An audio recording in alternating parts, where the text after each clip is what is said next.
aramubwira ati ayi rero aho bigeze ubu tugenda iwanyu ngwino iwacu imiryango tuvugane n'iwanyu turamenyane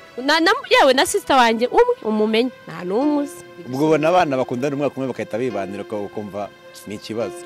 umwaka umwe kabisa baba biganye pe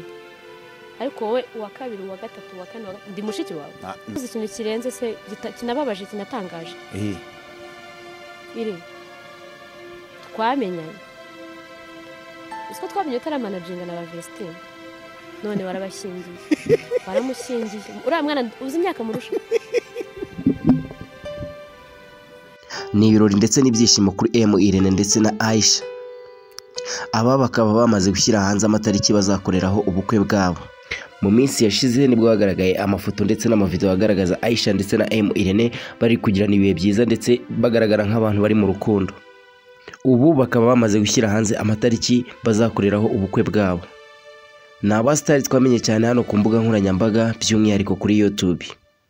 uyu Irene twaba twaramenye cyane ku kinyamakuru cye cyitwa Irene gikorera ku rubuga rwa YouTube ndetse abandi tumenya cyane agaragara nka manager wa Dorcas ndetse na Vestine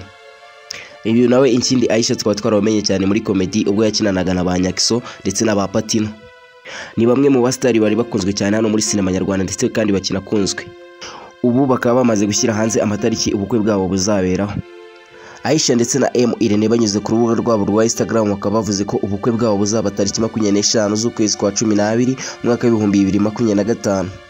ndetse ko ubu imyiteguro igeze kure kandi irimbanyije yo kwitegura ubukwe bwabo bakaba basize save the date hanze nyuma y'amafoto ndetse n'amavideo yagiye agaragaza Irene ndetse na Aisha abagaragaza bari mu rukundo ndetse bagiye basokana n'ahantu hagiye hatandukanye kandi harenze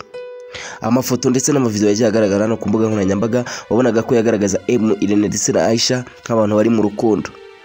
gusa ubu byabaye impamo ndetse bamaze no kubyemeza ndetse ubu bashyize save the date hanze zigiye ubukwe bwabo buzaberaho kuri 25 z'ukwezi kwa 12 2025 icyo gihe azaba ari kuri Noheli ubu Irene ndetse na Aisha bakaba bari mu gihugu cya Canada aho baherekeje Dorcas ndetse na Vestine mu bitaramo bagiye gukorera muri Canada akaba ari ibitaramo bigamije kwegera abakunzi ba Dorcas na Vestine batuye mu bihugu byo hanze ndetse akaba ari ibitaramo bizasigaye bubakiye izina yaba hano mu Rwanda ndetse no hanze yaho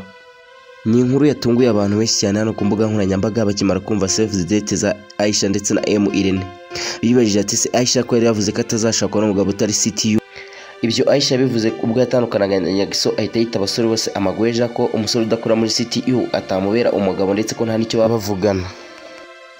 gusa urukundo rujyaho rushatse ubu Aisha tariki 25 z'ukwezi kwa 12 akaba azaba amaze kwibera uwa Irene byemewe n'amategeko ndetse